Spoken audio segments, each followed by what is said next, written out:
Shalom, shalom, shalom, shalom. Hey, first and foremost, we're all praying to Hashem, of course, we give it double honor to our apostles and elders of Great Millstone. Shalom, salutation to all you should say, I give across the four winds. You see right here, we got the famous Museum of the Bible, or the Bible Museum. So we about to go in there, man, and see what it's all about. You know what I'm saying? Catch some footage, have a little commentary, maybe bring some scriptures. You know what I'm saying? Lord willing, and the spirit will be with us, and you brothers get edified, all right? Shalom. Shalom. The Hebrew stories of the Bible. Of course, actually being a Bible Museum, GMS Pilgrims. So we're going to see what they have with the Tanakh, Old Testament, Hebrew Bible. Is that the letter, is that Chad right there? Well, it looks like a Chad. Yeah. It looks like a Chad. Right. Like a C, not C-H-A-A, Chad. I think that's, Tanakh. Yeah, Lord willing, we get some good footage. Feed the elect, it's a voice commentary, bring precept, and bring your sword if you have to. If not, use your phone. All right. Look at this tattered scroll. What do you see? Parchment? Ink? If you look at it, that's all it is. But if you think of it as a window, you can look within to see the living history of a people and their relationship with one God. Let's start in the beginning. Before people drew the breath of life, there was darkness. God said, "Let there be light."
Only they are given the gift of choice. And with that gift, they choose to turn away from their responsibility to creation and to God.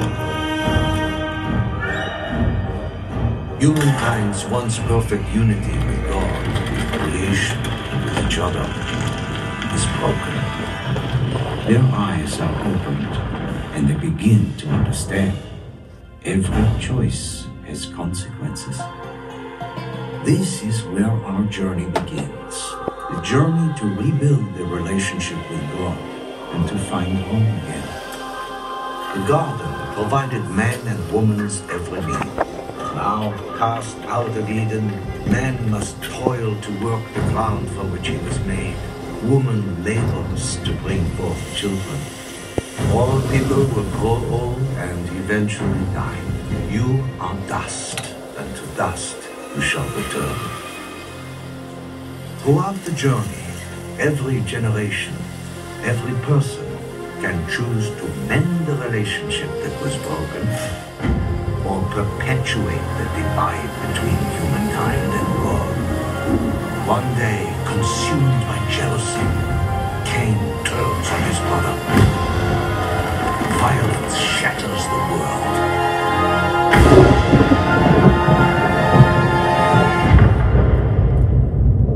Where is your brother Abel? What have you done? Your brother's blood is crying out from the ground. With Cain's choice, the world spirals deeper into chaos. Wickedness grows generation after generation. Breathed to the heart, God will wash the earth with a great flood and begin anew. Come with me into the storm. Stay together and follow the path. We will meet again soon.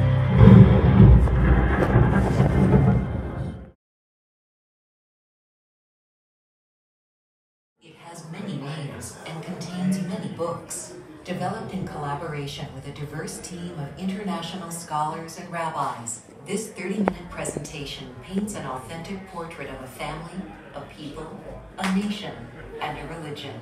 Let us begin our journey into the heart of these ancient texts. Welcome.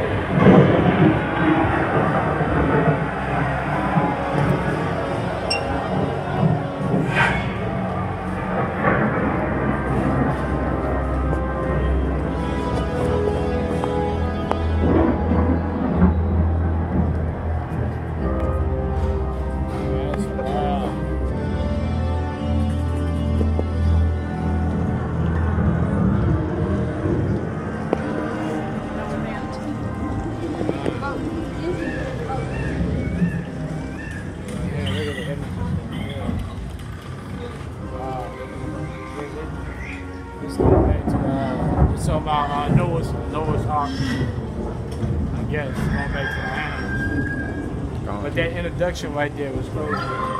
Looking at the images, pictures, images count. It's all about images.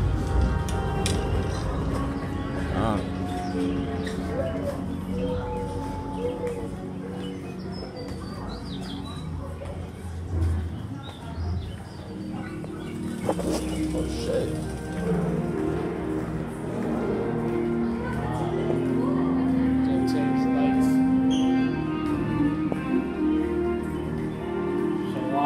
Read about the museum, Pilgrims, Spirit.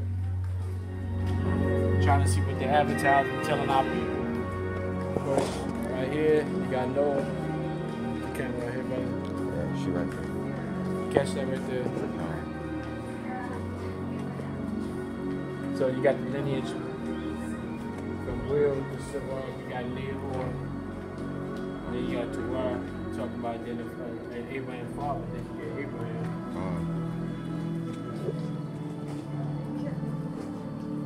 Okay.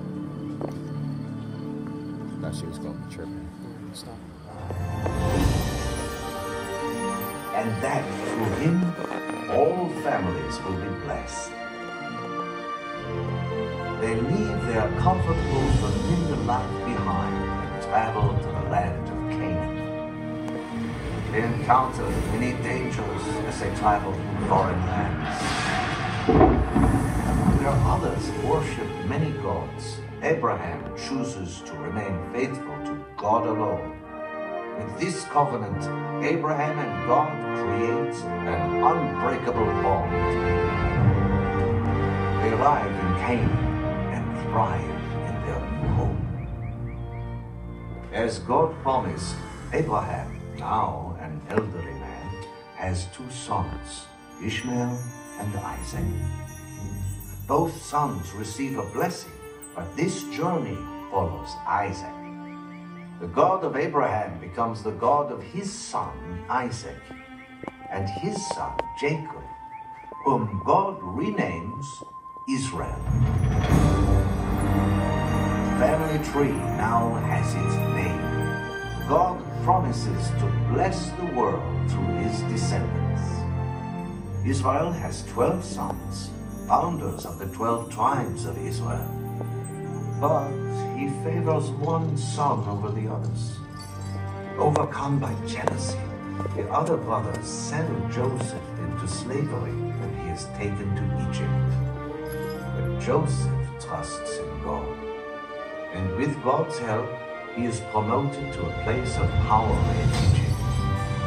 From there, he saves the land of Egypt from a terrible famine. But the same famine devastates Canaan.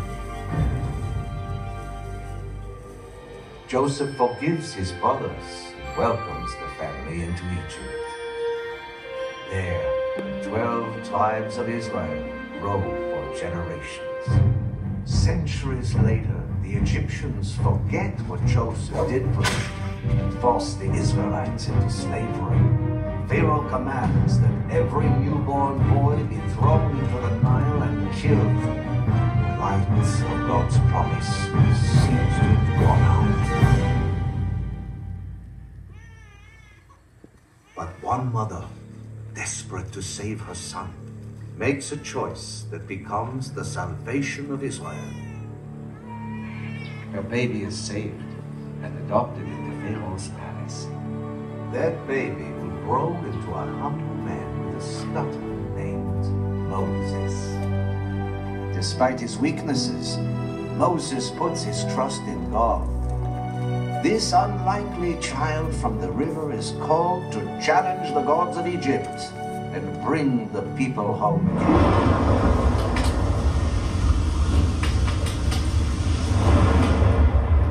Moses, I am the God of your ancestors, the God of Abraham, Isaac, and Jacob. I am sending you to rescue my people from Egypt.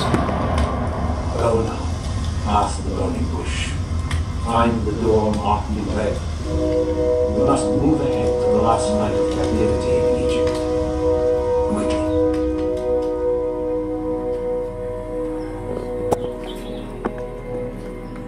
Gather together on the verge of a transformation.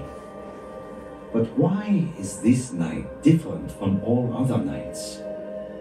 After generations of slavery in Egypt, God saw their suffering and sent Moses to Pharaoh with a simple demand: let my people go. 9 times Moses stood before Pharaoh. 9 times Pharaoh refused to let them go. With each refusal, God sent a plague upon Egypt. Rivers turned to blood. Frogs and lice. Wild beasts trampled the ground. Pestilence and boils. Hail of ice and fire. Locust swarms. And darkness.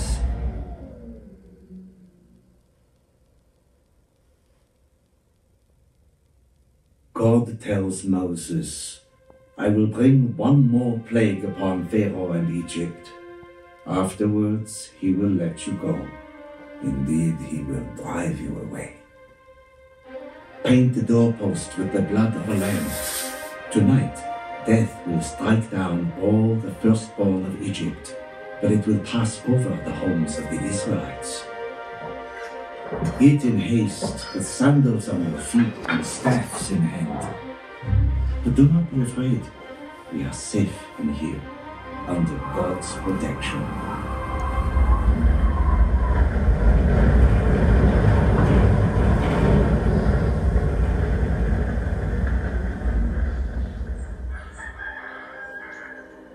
By morning, Pharaoh's eldest son is dead, and his resistance is broken. Overcome with grief, he finally relents and allows the Israelites to leave. Free at last. When the children ask, why is this night different from all other nights?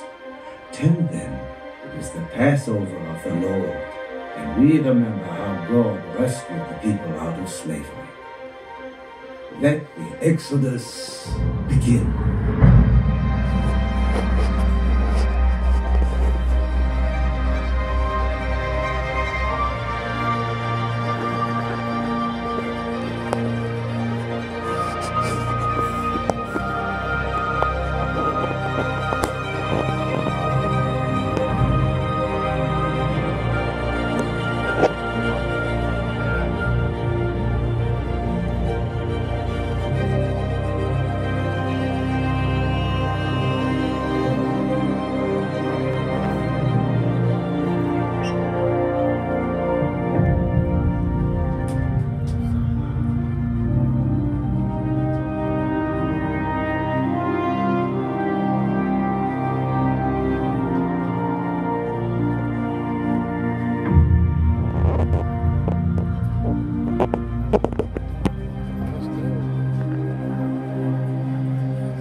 this.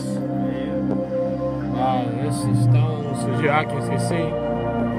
The stones represent the 12 tribes, Benjamin, all the way up to Dan. Wow, this is a Bible museum. That's pretty cool, brothers. You know what I'm saying? But of course, it's all us. They got the Hebrew on the back. Oh, yeah.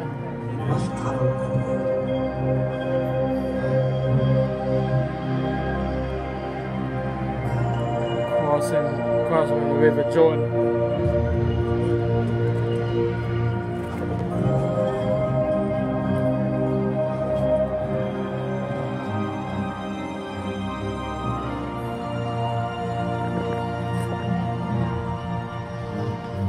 It's all our history.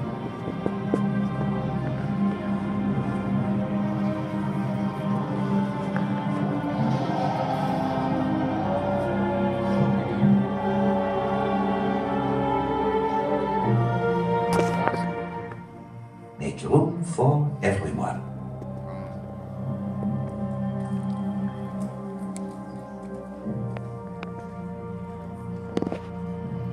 In the days when the judges ruled, there was no king in Israel. The tribes struggled to work together to embrace Torah.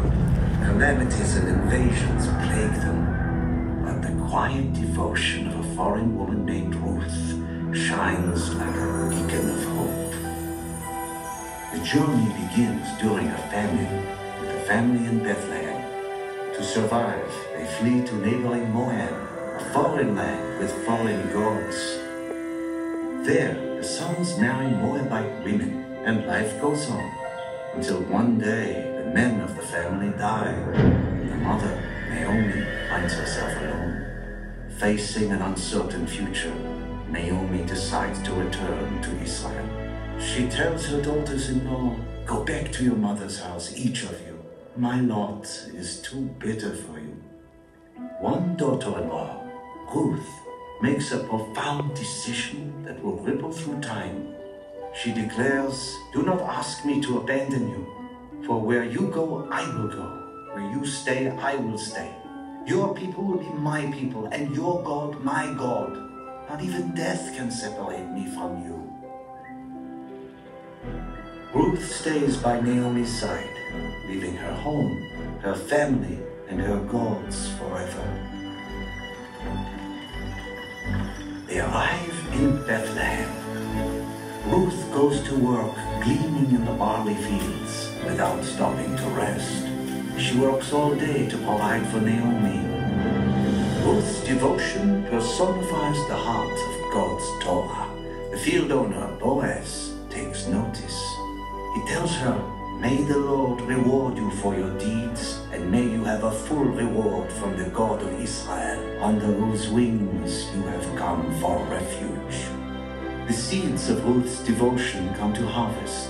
She and Boaz marry and are blessed with a family of their own. Abraham's family tree grows a new branch, and Ruth the Moabite becomes part of the promise. That promise will carry the people as they struggle onward, until Ruth's great-grandson, David, becomes the king that Israel has longed for. And now let us move ahead one last time. Oh man, Roots is definitely not part of the promise, man. But we understand what's going on, man. It's a great shot, very, very great shot. But of course, the accuracy is questionable. That battle for control. Throughout this period, Jews struggled to preserve their distinct identity among eternal pressures and eternal differences. Could they stay loyal to their power and Torah in this crucible? Exile and economic opportunity prompted Jewish migration to the east. These communities extended as far as China and India. They also journeyed west along the shores of Mediterranean and South Africa. Far from, that's it. In South Africa, that's where we were.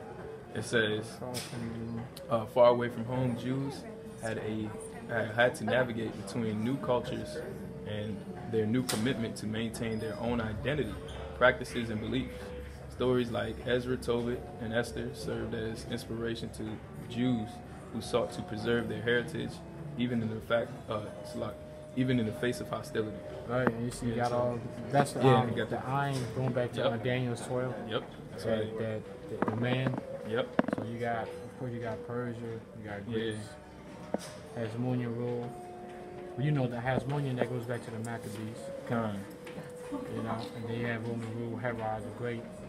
Because remember, Herod came from the Herodian dynasty, which was Edomites. They were tares. So, all right. Cool. Hold on, brother. So they had Alexander. This is supposedly an image of Alexander the Great, and there's conquering of Macedonia and the Mediterranean, actually.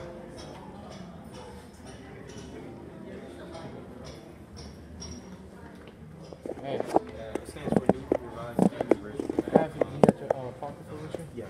Yeah, pull that up right quick. It's because you want to read this. So I don't know why it's not coming out clear. Yeah, I got you.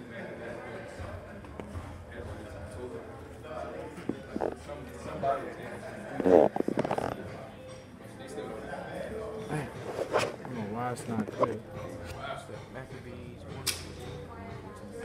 Well, basically, I don't know why it's not coming out clear, but it says. Probably gotta work the camera. It might be that. I had to do that before. Just read the part, you know, it says, exercise. Yep. It says, First Maccabees 1:14. It says, whereupon they built a place of exercise at Jerusalem, according to the customs of the heathen, and made themselves uncircumcised and forsook the holy covenant, and joined themselves to the heathen, and were sold to Jerusalem. Right. That's why you see right there, it's Maccabees, and you see the images of who? So-called Negroes, and really the Hasmoneans for the most part. The Maccabees, most of them are mostly Levites. Now, when you see right here, they running around. That's that 100-meter dash, that 100-meter sprint. Right. It could have been a sprint or a marathon, but they're doing it what? Butt naked. You know, because they going into the customs of the Greeks that are being Hellenized. So when you look up the word Gentiles, you'll see words like Hellenist, you know what I'm saying, or Hellenin, going back to what? Jews that actually, Israelites, that kept the customs of the Greeks. Alright? So that's how we know, man. These Greeks, because remember, Greece, being a Greek was only a philosophy. You know, it was not a nationality. There's no such thing as the nation of Greece. It was a philosophy. All right. So when it says Greeks in the New Testament, it's talking about Hebrew Israelites that took on the philosophy of the Greeks, of ancient Greece. It says right here, it says this Hellenization process touched areas as diverse as agriculture, architecture, it says language, literature, and philosophy, art, education, and technology, showing you that the Hellenization period, it wasn't a religion. I mean, it wasn't a nationality. It was more so philosophy. That's right. That's right. Good shot. Hey, shalom, shalom. So Apostle Elders of Great Millstone. Shalom, salutation to GCC Atkins. This is one of the areas in the Bible Museum. We're just getting a look. It's just got kind of like, I'm here with the Atkins, the Pilgrims.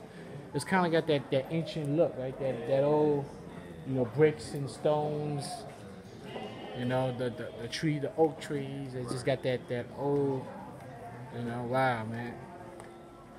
You know, but it's funny because every time you watch these movies and you close your eyes, you envision who? A bunch of Edomites walking around. You know? When it's us, we're so-called Negroes, Hispanics, and Native Americans, you know, back in when we used to use stones and to build. You know? So I mean, it's pretty cool. Like I said, it's just about replacing the characters. You know, like we sat through that theater, boy, that was tough. But we endure all things for whom? For how about Shimmy Shah, man? You endure all things. My goodness. Yeah,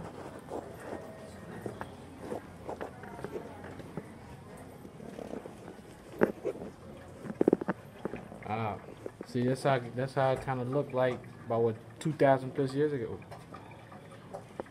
You know, big difference from all the skyscrapers. That's an ancient life. No light bills.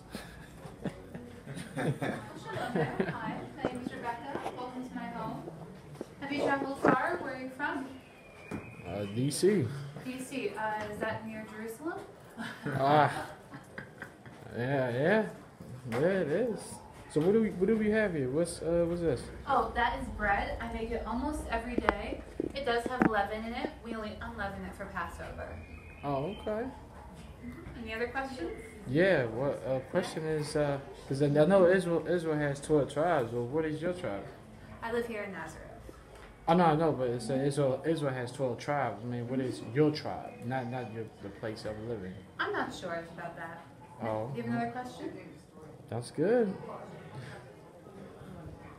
What the bread? Oh, these are they leavened or unleavened bread? It does have leaven in it. We only unleaven it for Passover. Cool. Oh, that's pretty cool. Thank you. You're welcome.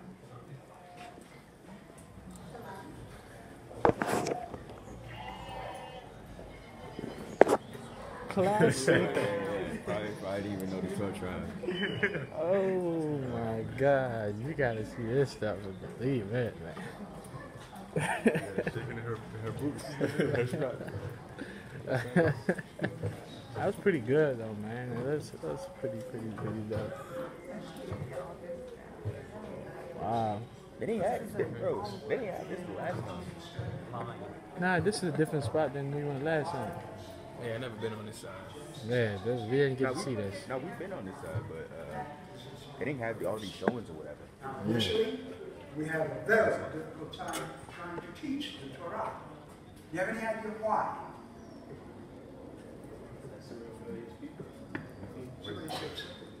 I say it's a rebellious It's a rebellious people. rebellious.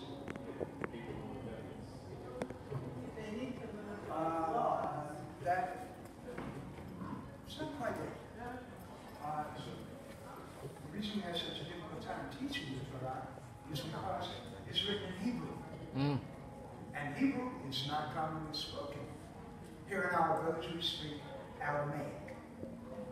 Eventually we came up with something we call the Targum, which is a translation from Hebrew into Aramaic, and then we begin to understand.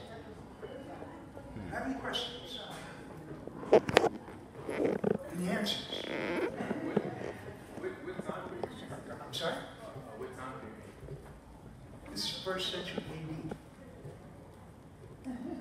More specifically, 30 AD. And Jesus is alive. He is in and about teaching in Galilee. Questions? Very good. Let me ask you this. You know the difference between shalom and shalom? Shalom is Aramaic. Shalom is Hebrew. But they both have the same meaning. Peace. And they also share the same deeper meaning. And that is, we wish you God's completeness, that all is right as God intended it to be. Shalom. Any questions? Oh God. I know you brothers heard that shit.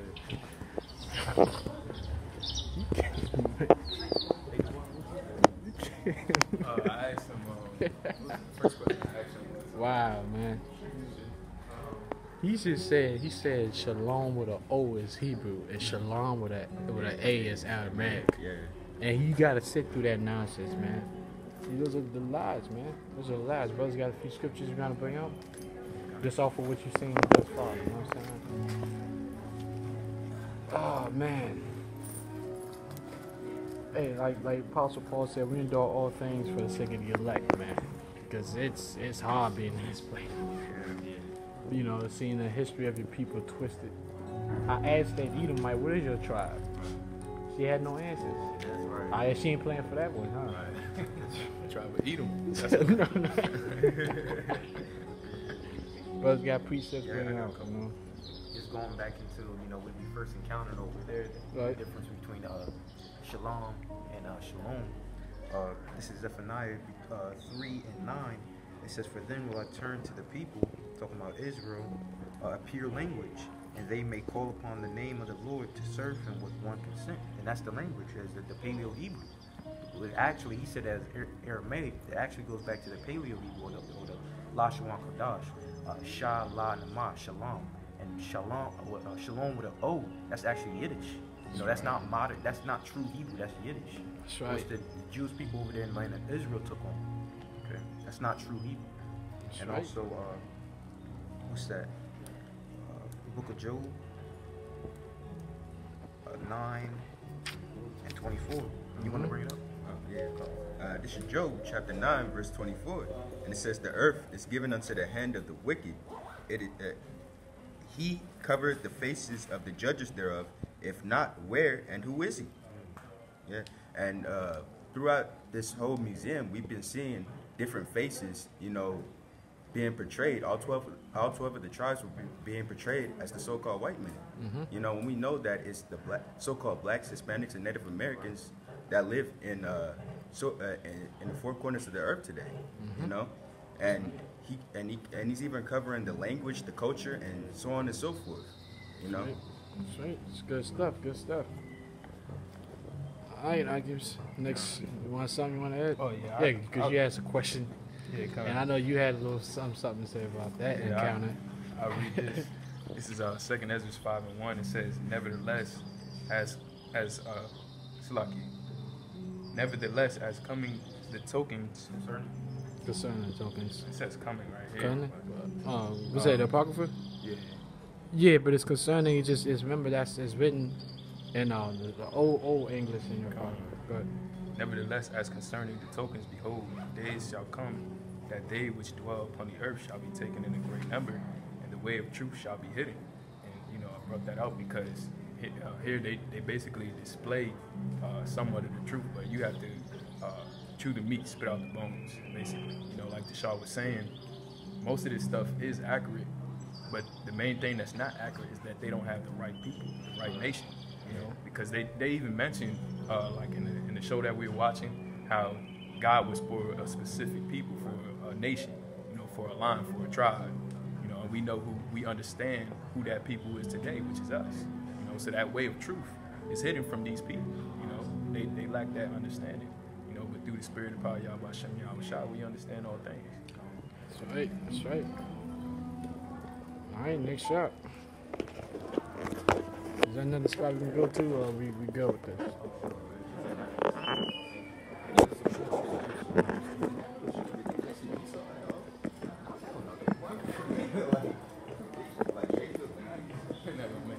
Oh, this looks like a.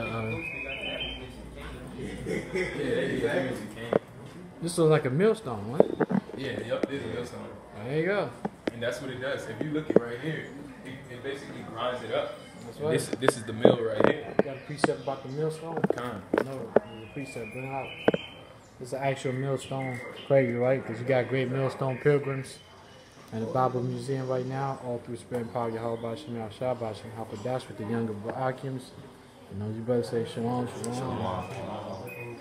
So you got the young up-and-coming officer, the water here. What have a scripture about great millstone, brother? About the millstone. It's good to see that mentioned up. Right? Yeah. Like is Isaiah chapter 47, verse 2. "Take the millstone and grind meal. Uncover thy locks, make bare the leg, uncover the thigh, pass over the river."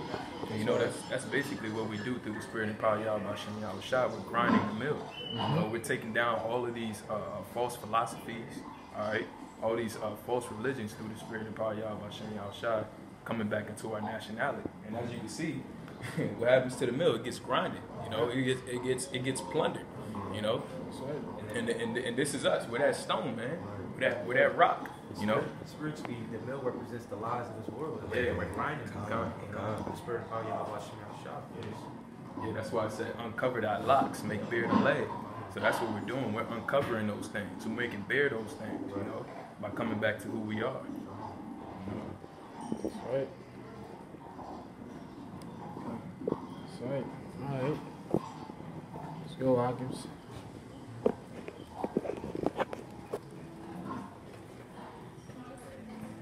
What's going on over here? See, they got the whole olives.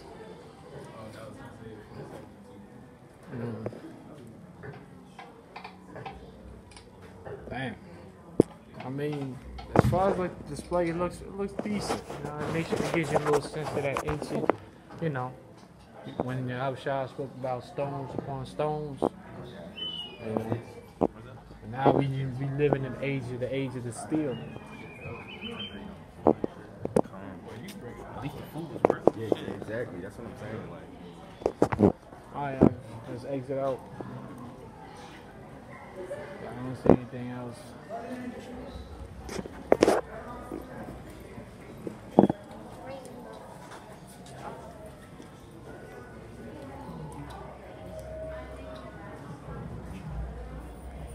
it's crazy. This is how far Esau is going to go into the Bible. This is just how far he's going to go. No more further. Feet of bronze. Yeah. And hands of bronze. But look what color they got the face. Yeah, that's rough. That's, and you know what? That's it's fast. Let's get on that a little bit. Yeah, kind of. As you see right here, we have the man. People they know him as Jesus, but his name is Serapis Christus.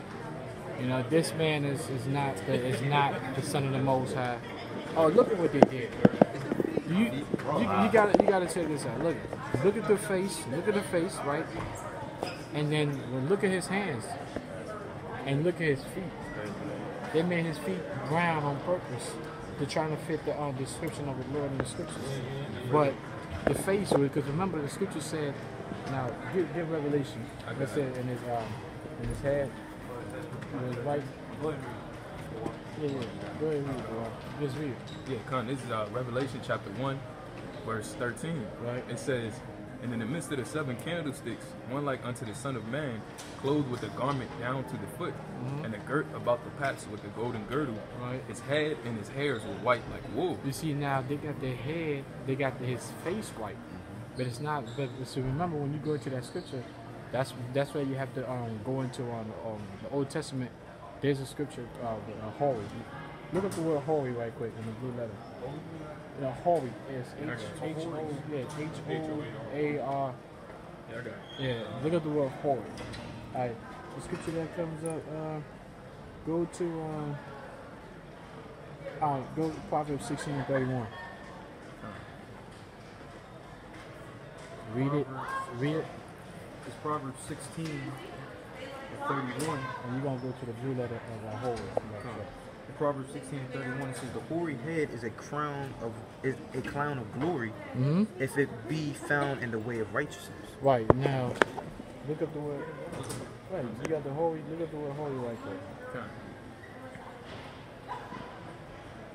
It says the holy head is what? It says Proverbs 16:31. Right. It says the hoary head is a crown of glory if it be found in the way of righteousness. All right, cool. Now it says the holy head. What does the word holy mean? Word hoary in the blue letter. Shilaki. The word hoary in the blue letter. It says age, gray hair. Gray head. Yeah. It says gray head. Now go to Revelation. Now go to type in holy again. Because I want to also get the one in Leviticus.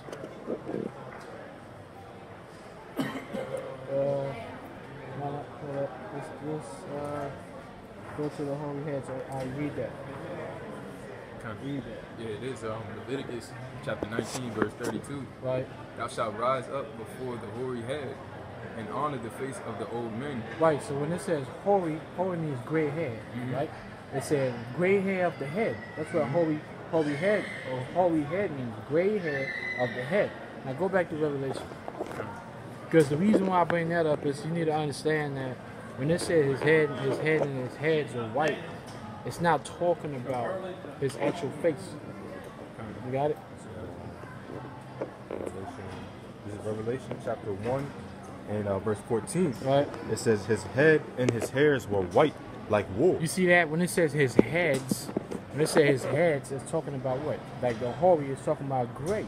It's talking about the grayness of his what? Of his facial hair. So when it says that his head, read that scripture again. Revelation 1 and verse 14. Right. His head and his hairs were white like wool. Right. When it says his heads and his hairs were white like wool, it's talking about the gray. It's not talking about his face. It's talking about a gray beard, the gray beard. You're talking about the gray eyebrows, the gray mustache. That's the heads right there. That heads right there is not talking about his face being white. It's talking about his facial hair. And then when it says the head, then it's talking about the head and the hair on top of your head. All right? Because what makes your features is your hair, it's your mustache. That's why you're not supposed to shave those things. All right? But look at what Esau did, though, man. He got the feet. He got the feet of bronze, but he got the face of a Greek, Edomite Greek. Serapis Christus. So this right here is an abomination, man. This is blasphemy of the Holy Spirit. And you know what's funny about it too is the fact that you can see Esau's deception in this whole image. You see, at the very top, you have the moon behind it, right? Mm-hmm. And it makes the picture appear more bright. So now you get like a whitish face. Right. As you come down, it gets a little bit darker in the background. To the very bottom, and then now it's like super dark in the background. Yeah. It makes the feet look more bronzy, it's more brown. Yeah. You know, and you can see Esau's deception. He's Yeah, trying absolutely. to throw in a little bit of the truth, but he's not giving it to you. Absolutely, because remember, deception, that's when you're coming in the opposite way with angles. So to him, it's what Esau just coming on a different angle as always. Oh, excuse me. Yeah.